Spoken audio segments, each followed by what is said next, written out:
नमस्कार। सोने और चांदी के बाजार में आजकल गजब की हलचल है ना? कीमतें आसमान छू रही हैं और हर कोई यही सोच रहा है कि भाई आखिर हो क्या रहा है। चलिए आज इसी पहेली को सुलझाते हैं। तो चलिए सीधे मुद्दे पर आते हैं और शुरुआत करते हैं एक सवाल से जो हम सबके मन में है। सोने का सही दाम सही भाव आखिर होना क्या चाहिए? सोचिएगा जरूर। ठीक है, तो सबसे पहले उन आंकड़ों पर नजर डालते हैं जिन पर आज सबकी निगाहें टिकी हुई हैं। देखते हैं आज का बाजार क्या कह रहा है। शुरुआत करते हैं चांदी से। तो देखिए, आज भारतीय सर्राफा बाजार में 10 ग्राम चांदी का भाव है 2400 रुपए। ये जानना इसलिए जरूरी है क्योंकि यह हमें सोने की कीमतों को समझने के लिए एक बेसलाइन, एक आधार देता है। अब आते हैं सोने पर और सबसे पहले बात करते हैं 18 कैरेट की। यहाँ 10 ग्राम का दाम 1,21,000 रुपये पर पहुंच चुका है। जी हाँ, 1,21,000। ये एक बहुत ही अहम स्तर है। और अब बारी है 22 कैरेट सोने की, जो हम सब जानते हैं गहनों के लिए सबसे ज्यादा पसंद किया जाता है। आज इसकी 10 ग्राम की कीमत एक नए लेवल पर है, 1,46,400 रुपये। और आखिर में सबसे शुद्ध सोना यानी 24 कैरेट। इसका दाम तो आज 10 ग्राम के लिए 1,50,000 के उस मनोवैज्ञानिक आंकड़े को छू रहा है जिसके बारे में सब बात कर रहे थे। तो इन सब आंकड़ों का निचोड़ क्या है? निचोड़ यह है कि आज एक ही दिन में सोने के हर कैरेट में प्रति 10 ग्राम पर सीधे सीधे 2,000 रुपए का उछाल आया है। ये एक बहुत बड़ी तेजी है। तो सवाल उठता है कि आखिर इस उछाल के पीछे है क्या? कौन सी ताकतें हैं जो बाजार को इस तरह से चला रही हैं?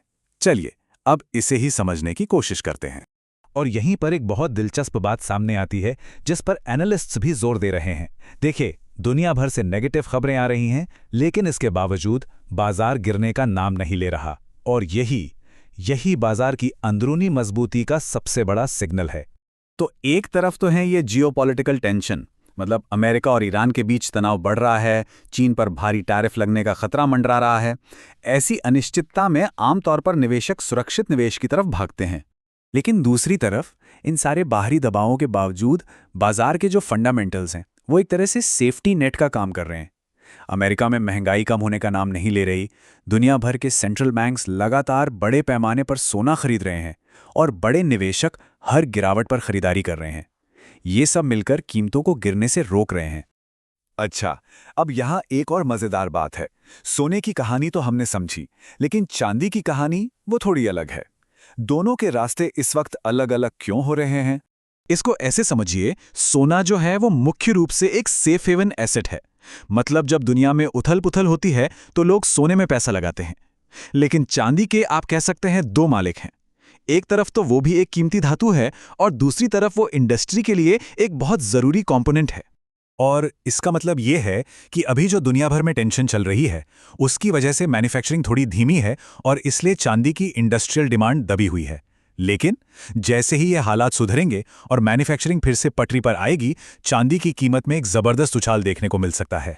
तो इन सब बातों को ध्यान में रखते हुए एक खरीदार या निवेशक को इस बाजार में क्या करना चाहिए, कैसे आगे बढ़ना चाहिए? चलिए देखते हैं कि एक्सपर्ट्स की क्या राय है। एक्सपर्ट्स एक बहुत ही आम गलती के बारे में चेतावनी देते हैं जिसमें अक्सर लोग फंस जाते हैं। वो है सही कीमत का इंतजार करना। होता क्या है, जब बाजार गिरता है तो डर लगता है और जब बढ़ जाता है तो पछतावा होता है। तो फिर सही रणनीति क्या है? सलाह ये दी जाती है कि एक ही बार में सारा पैसा लगाने से बचें। इसके बजाय जब भी कीमतों में थोड़ी गिरावट आए, छोटी छोटी मात्रा में खरीदारी करें। इससे होता यह है कि आपकी जो खरीदने की औसत लागत है वो समय के साथ बैलेंस हो जाती है।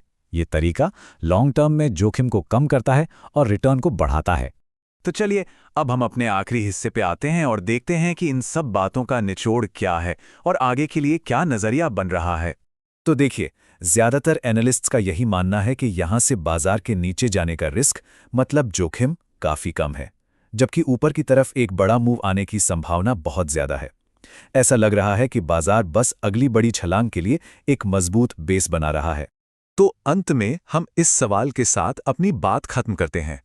कीमतें एक संभावित उछाल से ठीक पहले अभी स्थिर हैं। तो क्या ये एक मौके का क्षण है? ये एक ऐसा सवाल है जिस पर हर किसी को अपनी वित्तीय रणनीति बनाते समय सोचना चाहिए।